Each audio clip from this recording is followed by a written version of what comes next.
this was a historic campaign where African American and a Republican ran against each other without trying to attack each other, without trying to criticize each other, talk about issues.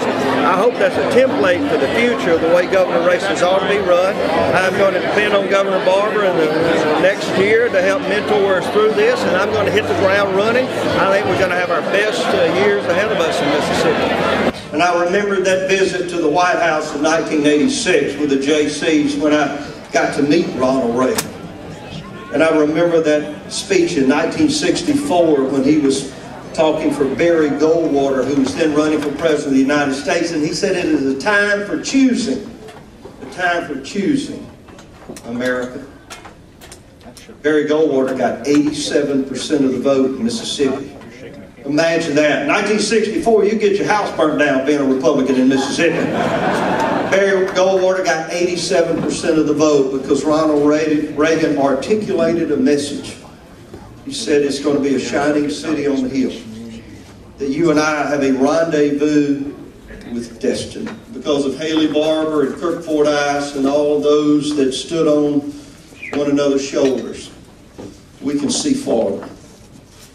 And if I can see farther, it is because I have stood on the shoulders of giants. After Katrina, I realized, seeing Governor Barbour and all those many people on the Gulf Coast and throughout Mississippi that fought so hard. And I thought, you know, this could be a difficult time for our state. We could fail just now. You can fail, or you can rise. We choose to rise. God bless you, Mississippi. Let's go on to victory. God bless you. Thank you so much. Wow, what a great team we have had. You know, we have worked hard 24/7. We've not let up one bit.